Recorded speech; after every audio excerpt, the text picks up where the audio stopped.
ಕತ್ತಲ ಕಾರಾಗೃಹ, ಬೆಳದಿಂಗಳ ಬೆಳಕು, ಬಿಳಿ ತಾಜ್ ಮಹಲ್. ದಿಟ್ಟಿಸಿ ನಿಡಿಸುತ್ತಿದ್ದಂತೆ ಶಹಜಹಾನ್ ತನ್ನ ಕೊನೆಯ ದಿನಗಳಲ್ಲಿ. ಈಗ ಏನ್ ನಿನ್ ಪ್ರಾಬ್ಲಮ್? ಚೆಕ್ಗೆ ಸಹಿ ಮಾಡಿಕೊಡು, ಕಾಯಿಲೆ ಖರ್ಚಿಗೆ ಅದನ್ನೇ ಉಪಯೋಗಿಸ್ತೀನಿ. ತಪ್ಪೇನು? ಕೊನೆ ಉಸಿರಿರೋವರೆಗೂ ನಿನ್ ದುಡಿಮೆ ಮೇಲೆ ಬದುಕ್ತೆ. ಇರ್ಲಿ ಆ ಗರ್ವ. ಊರ ಆಸ್ತಿ, ಒಂದು ಆಸೆ. ಹೋಗೋಕ್ ಮುಂಚೆ ಬದುಕಿನ ಅದೆಷ್ಟೋ ಪಾಪಗಳು ಬಾಯಿ ಬಿಟ್ಟು ಹೇಳ್ಕೊಳಕ್ಕಾಗದೇ ಇರೋಂಥವು ಕಾಡ್ತಿವೆ. ಪ್ರಾಯಶ್ಚಿತ್ತ ಕೊಡ್ತೀನಿ ಅಂತಂದ್ರೆ ಅದಾಗದು. ಹೇಗಿದೆಯೋ ಹಾಗೆ ಇರ್ಲಿ. ಪಿತ್ರಾರ್ಜಿತ ನಿಂದಲ್ಲ. ದಾಖಲೆ ಸುಳ್ಳು, ಅದು ಅಪ್ಪನ ಸ್ವಯಾರ್ಜಿತ. ಸೃಷ್ಟಿಸಿದ್ದು ನೀನೇ. ನಾನಲ್ಲ. ನೀನಲ್ಲ, ನಿಮ್ಮಣ್ಣ. ವಿರುದ್ಧ ಧ್ವನಿ ಎತ್ತಲಿಲ್ಲ ನೀನು.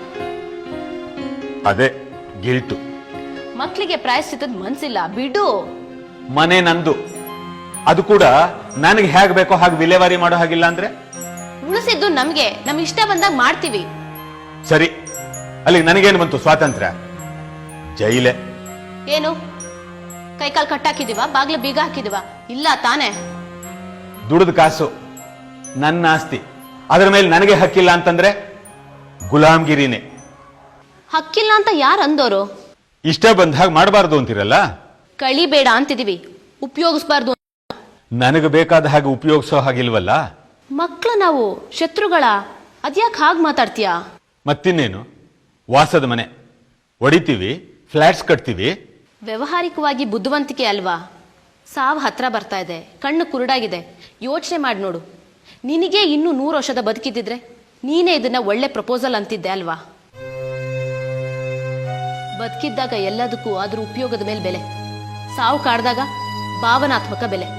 ನಾವು ಉಪಯೋಗದ ಮೇಲೆ ಅಳಿತಾ ಇದ್ದೀವಿ, ನೀನು ಭಾವನಾತ್ಮಕವಾಗಿ ಅಳಿತಾ ಇದೀಯ. ನಿನಗೆ ಹೊತ್ತಾಯ್ತು, ಹೊರಡು. ಕೆಂಡ ಕೆದಕ್ತಿದ್ದೀನಿ, ಅದಕ್ಕೆ ಗಾಳಿ ಊದಿ ಉರಿಸಿ ಬೂದಿ ಮಾಡಿ ಹೋಗ್ತೀನಿ. ಕೂತ್ಕೋ ಒಂದ್ ಕಡೆ ನೆಮ್ಮದಿಯಾಗಿ. ಉದ್ವೇಗದಲ್ಲಿ ಸಾಧನೆ ಇಲ್ಲ, ಆಯಾಸ ಅಷ್ಟೇ.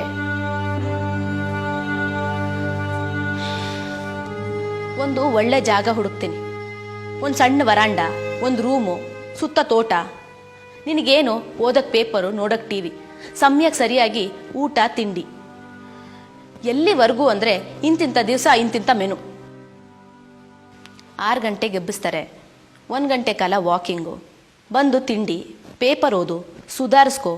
ಮಧ್ಯಾಹ್ನದ ಊಟ, ಸಣ್ಣ ನಿದ್ದೆ, ಸಂಜೆ ಎಂಟರ್ಟೈನ್ಮೆಂಟು, ಮತ್ತೆ ರಾತ್ರಿ ಊಟ, ನಿದ್ದೆ. ಆಂಬ್ಯುಲೆನ್ಸ್ ಇರುತ್ತೆ, ವಾರಕ್ಕೆ 2 ದಿನ ಹಾಸ್ಪಿಟ್ಲಿಗೆ ಕರ್ಕೊಂಡು ಹೋಗೋಕ್ಕೆ. ಆಗಾಗ ಬಂದು ನಾವು ನೋಡ್ಕೊಂಡು ಹೋಗ್ತೀವಿ. ಬೇಕು ಅಂದರೆ ಒಬ್ರು ಸೆಕ್ರೆಟರಿ ಕೊಡ್ತೀವಿ ಅಪಾಯಿಂಟ್ಮೆಂಟ್ ಮಾಡ್ಕೊಂಡು ಬರೋದಿಕ್ಕೆ. ಝೂನಲ್ಲಿ ಪ್ರಾಣಿಗಳನ್ನ ಸಾಕ್ತೀನಿ ಅಂತ ಅಂತೀಯ. ಮತ್ತಿನ್ನೇನು, ಇಲ್ಲಿರು ಅಂದ್ರೆ ಜೈಲು ಅಂತ್ಯ, ಅಲ್ಲಿ ಹೋಗು ಅಂದ್ರೆ ಝೂ ಅಂತ್ಯ. ಇಷ್ಟ ಬಂದ ಹಾಗೆ ಬದುಕೋ ಸ್ವಾತಂತ್ರ್ಯ ನಾ ಕೇಳ್ತಿರೋದು. ಸರಿ, ಇಷ್ಟ ಬಂದಾಗ ಬದುಕೋ ಸ್ವಾತಂತ್ರ್ಯನೇ ಸರಿ. ಆದ್ರೆ ಮಕ್ಳ ಜೊತೆನಾ ಅಥವಾ ಮಕ್ಳಿಲ್ದೇನಾ?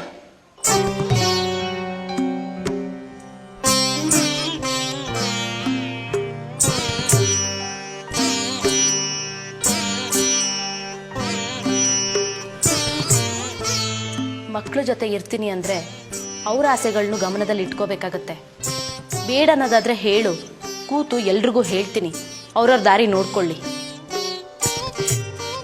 ಚಟ ಜಿಗುಟು ನೋಡಿ ಎಚ್ಚರವಾಗಿದಾರ ಅಂತ ತಿಳ್ಕೋಬೇಕು. ಯಾಕೆ ನಗ್ಸೆ ನೋಡ್ಬೋದಲ್ವಾ?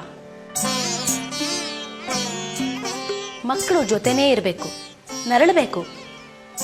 ತಂದೆ ನೀನು ಏನು ಮಾಡಿದ್ರು ಸರಿ ಅನ್ನೋ ಗೌರವದಲ್ಲಿ ಅವರು ಬದುಕನ್ನ ಸವಿಸ್ಬೇಕು. ನಿನಗೆ ಮಾತ್ರ ಸ್ವಾತಂತ್ರ್ಯ, ಅವ್ರಿಗೆ ಬೇಡ ಅಲ್ವಾ?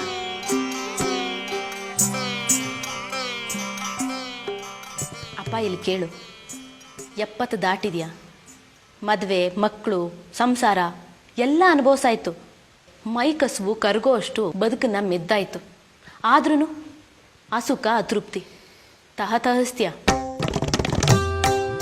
ನನ್ನನ್ನು ನೋಡು, ನಿನ್ನ ಅರ್ಧದಷ್ಟು ವಯಸ್ಸಾಗಿಲ್ಲ, ಕನಸುಗಳು ಮುಗ್ದಿದೆ, ನನಸುಗಳಿಲ್ಲ. ಕತ್ತಲ ಕಾರಾಗೃಹ, ಬೆಳದಿಂಗಳ ಬೆಳಕು, ಬಿಳಿ ತಾಜ್ ಮಹಲ್.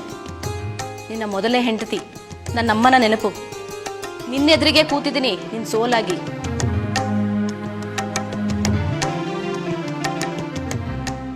ನಾನು ಅಂಕೆ ಇಲ್ಲದೆ ಕುಣಿದ್ರೆ ಅರ್ಥ ಇದೆ, ನೀನು ಕುಣಿದ್ರಲ್ಲ. ಇಲ್ಲಿರೋದು ನಿನ್ನ ಮಕ್ಕಳೇ, ಶತ್ರುಗಳಲ್ಲ. ವ್ಯವಹಾರ ಹೆಚ್ಚು ಅನ್ಸಿದ್ರೆ ಅದು ನಿನ್ನೆ ಬಳವಳಿ. ಚಾಳಿ ಮುಂದಿನ ಪೀಳಿಗೆಗೂ ಬೆಳೆದಿದೆ, ನೋಡ್ ಸಂತೋಷ ಪಡು.